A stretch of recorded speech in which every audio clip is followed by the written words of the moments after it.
안녕하세요. 에이징 성형외과 김수철 원장입니다. 오늘은 안면거상 후에 착용하는 피지모니에 대한 말씀을 드리도록 하겠습니다. 먼저 피지모니의 구조와 종류에 대해서 말씀을 드리겠습니다. 피지모니의 종류에는 JP라는 것과 해모백이라는 것이 대표적으로 있습니다. 두 가지 다 비슷한 구조를 가지고 있는데 긴 관 그리고 둥근 통으로 이루어져 있습니다. 긴 관은 수술한 부위에 삽입이 되고 이 긴 관을 통해서 수술 부위에서 생기는 혈액들이 밖으로 빠져나오면서 둥근 통에 고이게 됩니다.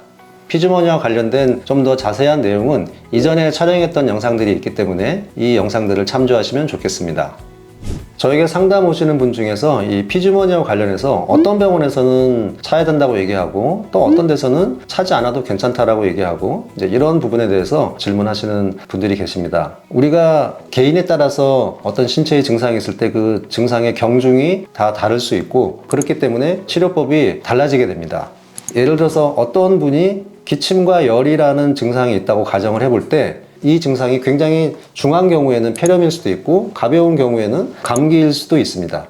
증상이 무거운 폐렴이라면은 입원을 해서 항생제 주사를 맞는 치료가 원칙일 것이고 가벼운 감기라면은 해열제 정도를 먹으면서 집에서 휴식을 취하는 것으로 충분히 치료가 될 수 있습니다. 이와 마찬가지로 거상 후에 출혈이 있는 상황에 대해서 피지모니를 반드시 넣어야 되는 것이냐 아니면 넣지 않을 수도 있는 것이냐 이 부분에 대한 결정은 출혈의 정도가 심하냐 심하지 않냐 이런 부분에 따라서 달라질 수 있다고 생각을 합니다.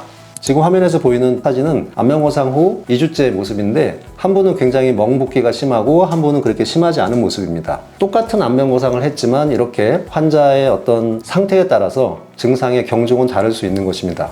실제로 이 왼쪽에서 멍이 많이 들어있는 분은 제가 피지모니를 사용했던 분이고 오른쪽에 심하지 않은 분은 출혈이 별로 없었기 때문에 피지모니를 사용하지 않은 분이에요.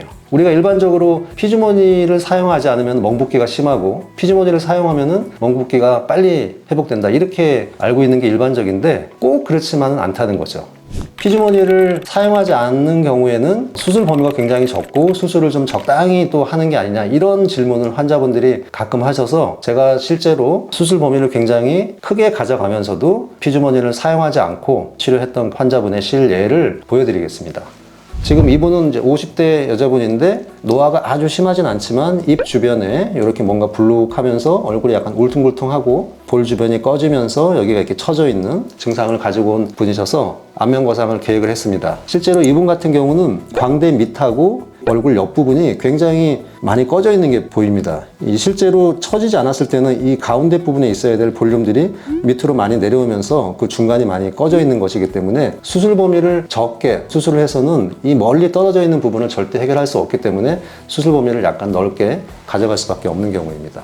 실제 디자인인데 빨간 선이 두 개가 있는데 이 앞부분에 있는 이 빨간색은 피부 박리 범위를 보여주는 것이고 이 뒷부분에 있는 빨간 선은 근막 박리를 할 범위를 보여주는 것입니다. 뒤에 있는 이 줄은 지금 수액줄이고 지금 얼굴 주변에는 피지모니와 연결된 선들이 전혀 없죠. 이 그림은 수술 후 1일째이지만 멍 붓기가 이 정도면 별로 심하지 않은 거고 여기 약간 울퉁불퉁한 거는 이제 압박 붕대 때문에 난 자국입니다.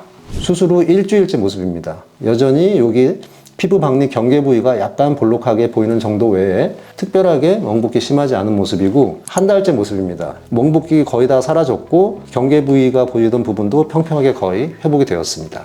피지모니를 사용하지 않았지만 여러 가지 상황으로 인해서 수술 후에 출혈이 별로 없는 상태를 만들었기 때문에 피지모니 없이도 잘 회복한 그런 모습을 확인할 수 있습니다. 수술 후 정면 모습이고 수술 후 측면 모습입니다. 안면거상의 부작용 중에서 이 출혈과 관련된 가장 좀 조심해야 될 부작용은 혈종이라는 것이 있습니다. 혈종은 지혈이 잘 됐던 피부에서 갑자기 큰 혈관이 터지면서 피부 밑에 굉장히 많은 양의 혈액이 고임으로써 피부의 혈액순환이 떨어지고 그래서 피부가 까지거나 심한 경우는 괴사도 될 수 있는 상당히 위험한 부작용입니다. 이 혈종을 예방하기 위해서는 철저한 지혈이 굉장히 중요합니다. 우리가 수술 중에 피가 하나도 나지 않을 정도로 굉장히 열심히 지혈을 하게 되면은 수술 후에 다시 출혈로 이어질 가능성은 떨어지는 것이기 때문에 저는 예전에 피주머니를 넣으면서 70~80% 정도 지혈을 하고 끝냈을 때보다 지금 90%, 100% 정도의 지혈을 하려고 노력하는 지금의 원칙으로 수술을 하면서 훨씬 혈종의 빈도가 떨어진다는 사실을 경험하게 되었습니다. 그래서 예전에 한 10년 전 정도 예를 들면은 그때는 제가 항상 피주머니를 다 넣고 있던 시절이고 피주머니가 들어갔으니까 지혈을 뭐 한 대략 한 80% 정도 하고 끝내는 경우도 많았는데 그때는 혈종이 간혹 있었습니다. 그렇지만 지금처럼 100% 지혈을 목표로 철저히 수술을 하면서는 혈종이 1년 내내 한 명도 생기지 않을 정도로 혈종의 빈도가 줄었습니다. 그렇기 때문에 철저하게 지혈을 하는 이 과정이 굉장히 중요하다 이렇게 말씀을 드리겠습니다. 오늘은 안면거상 수술 후 착용하는 피주머니 사용 여부에 대해서 말씀드렸습니다. 안면거상 수술과 관련해서 더 궁금한 점이 있으시면 언제든 질문 주시면 성심껏 답변 드리겠습니다. 이상 에이징 앤 성형외과 김수철 원장이었습니다. 감사합니다.